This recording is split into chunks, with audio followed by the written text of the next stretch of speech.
सलाम इंडिया, आप देख रहे हैं इंडियन क्राइम न्यूज। कसं पाहताय कृषी मंत्री त्यावेळी धनंजय मुंडे? नाही, मी त्यांची बाईट बघितली नाही, पण अंजली ताई दमानिया जर बोलल्या गोष्टी तर ते कागदपत्र असल्याशिवाय ते बोलत नाहीत.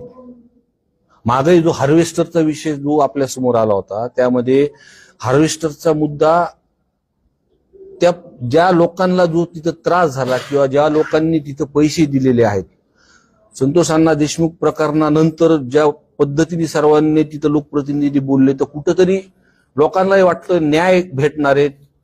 आणि न भीतीपोटी जो लोक शांत बसले होते, आज एक एक माणसं त्या विषयावर बोलतात. ते प्रत्येकाकडं कुणी ना कुणी त्यांच्यावरती जे अन्याय झालाय ते कागदासहित माझ्याकडे पण काही देतात. ते तसं अंजली ताई दमानिया सुद्धा त्यांच्याकडे कागद असल्याशिवाय ते बोलणार नाहीत. बरोबर असेल.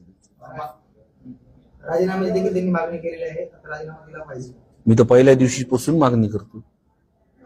मी सभागृहामध्ये जेव्हा पहिल्यांदा मांडलं किंवा गावामध्ये गेल्यानंतर जे लोक म्हणत होते, लोकांची परिस्थिती मांडली आणि त्या पद्धतीने जो तपास जो काही घडलाय, आता तपास केल्यानंतर ते सीडीआर वरतीच आला असेल. आणि जे कनेक्शन जे आहे की खंडणीपासून हा 302 गुन्हा घडलेला आहे. आणि मी आज सुद्धा ह्याच गोष्टीवरती थांबेन. पहिल्या दिवशीपासून मी सांगतोय की ते सीडीआर वरती ज्या 12 तास जो उशीर गुन्हा नोंद करण्यात झाला, वाल्मिक कराड काही एवढा मोठा नाहीये. कोणतरी वरद माणसांनी त्या प्रशासनामध्ये ते जे त्यावेळेसचे एसपी असतील, डीवायएसपी असतील त्या रिजनचे किंवा पोलीस स्टेशन मधले जे प्रशासन असतं, कुणी फोन केला ह्याचे सीडीआर जर तपासली तर पूर्णपणे लक्षात येईल. किंवा 28 तारखेला जो आपला बीडमध्ये मोर्चा झाला होता, 1 लाख लोक, सगळ्या जाती धर्माचे लोक जमले होते न्याय भेटण्यासाठी त्या कुटुंबासाठी. मला ही माहिती भेटली होती की त्या कालावधीमध्ये एका मोठ्या हॉस्पिटलमध्ये वाल्मिक कराड तिथं म्हणजे ट्रीटमेंट घेत होते, म्हणजे फक्त आराम करत होते. आणि वरतून टीव्ही वरतून हा सगळा जे काही हा सगळा विषय ते बघत होते.